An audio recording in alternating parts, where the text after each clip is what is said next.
In this example, we're going to set up a class based on the assumption that term marks for this particular class are weighted by category, assignments being worth 50%, projects being worth 30%, presentations being worth 20%, and there's no final exam in this particular course. So here's how we set it up. Let's hop over to a teacher's gradebook in PowerSchool. I've already logged into this particular teacher's gradebook. I'm going to start by selecting my class, and in this example I'll use English 32 IB. Now let's set up our terms. So let's double click on T1. You'll notice that this is a semester-long course running in first semester. T1 and T2 represent the two terms. E1 represents the exam. That will appear even though we don't have a particular exam in this course. What we're going to do in our case is we're just going to ignore that, and Y1 of course represents the final grade for this particular course. So here's how we set things up.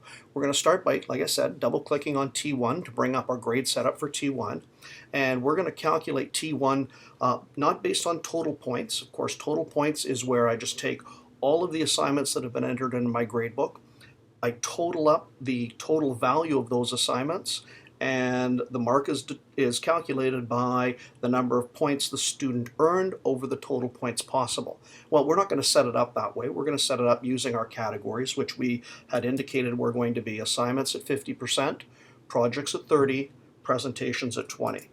So to make that happen, we're going to say, set this up using category weights. Now, before we get to this part, of course, we've already put these categories into our gradebook. And let's add those categories now to the weighting setup for this course. So I'll click Add Category. And we said that we were going to use assignments, we were going to use projects, and we were going to use presentations.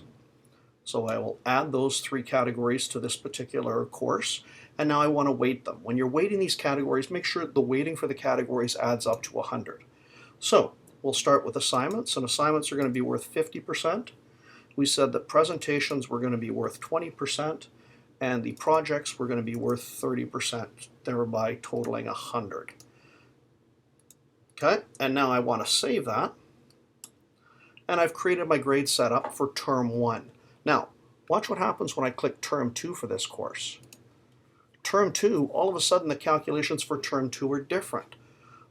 One thing to remember, when you're creating your grade setup, you need to make sure that the term calculations for the grades for each and every term in a course is consistent. So whatever we did in T1, we want to do the same thing in T2. So let's hop back to T1 for a second. Now, I've got that all set up there. Now, I can manually do that all over again in T2. Or what I can do is, after I've created and saved my T1 setup, I can click the Copy button and say I want to copy the T1 setup for this class. And now it says, all right, where do you want to paste that setup? Well, I want to paste that same setup into T2. Click Next. Just says it's going to go and duplicate that setup. I say, okay. Now T1 set up, and let's hop over to T2. And you'll notice that T2 is set up exactly the same way using category weights, assignments being 50, presentations 20, projects worth 30. Now, how about the final mark for this course?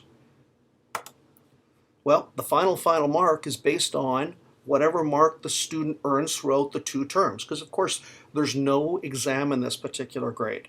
So as far as the final grade is calculated, you are most likely going to award the final grade for this course based on that same category weighting, since there's no exam. So what I can do is I say, all right, well, let's go to Term 2 or Term 1, because they're both set up the same way. And I say, copy that setup, and let's apply that setup to Y1. And now if I look at Y1, you'll notice that Y1 is set up exactly the same way. Assignments at 50, presentations at 20, projects at 30. So there's T1, there's T2, and there's Y1.